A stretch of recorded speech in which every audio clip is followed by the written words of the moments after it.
ঢাকায় এখন এগুলো চলতেছে। আমার চোখের সামনে 500 এই ওর গায়ে গুলি লাগছে। কার? ওই পোলার গায়ে। দিনটা ছিল 4 আগস্ট 2024। স্থান মিরপুর 10। সেখানেই গুলিবিদ্ধ হন অজ্ঞাত এক তরুণ।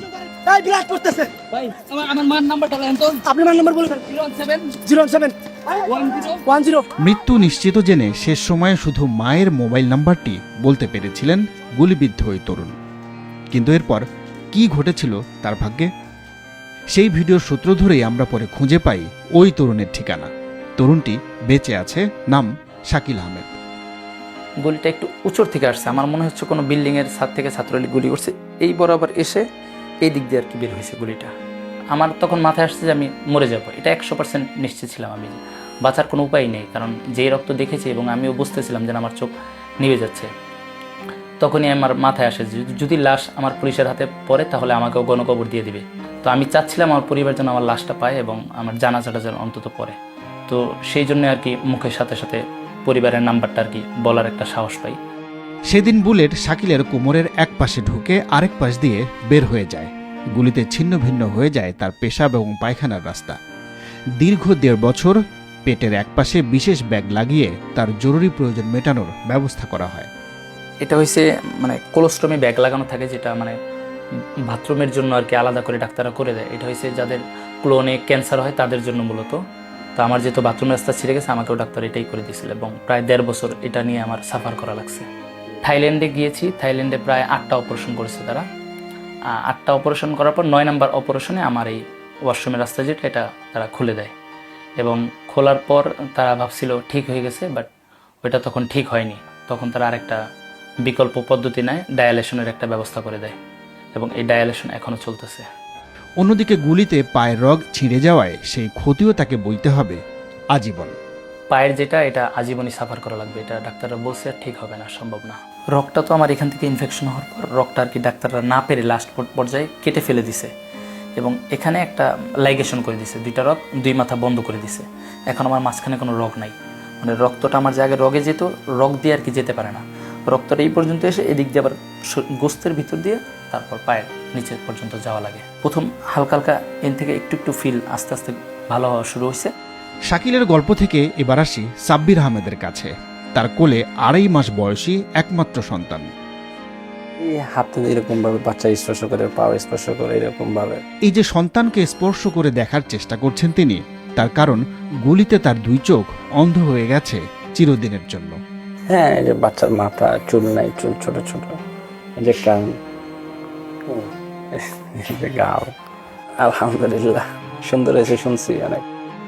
জুলাই আন্দোলনের সময় সাব্বির আহমেদের চোখে গুলি লেগেছিল ঢাকার কারওয়ান বাজারে 4 আগস্ট।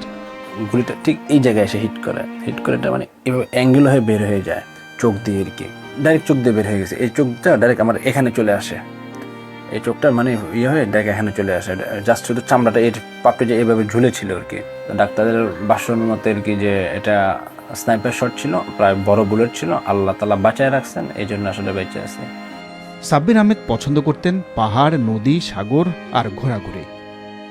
আমি তো এখনো যদি স্বপ্ন দেখি, রঙিন স্বপ্নই দেখি।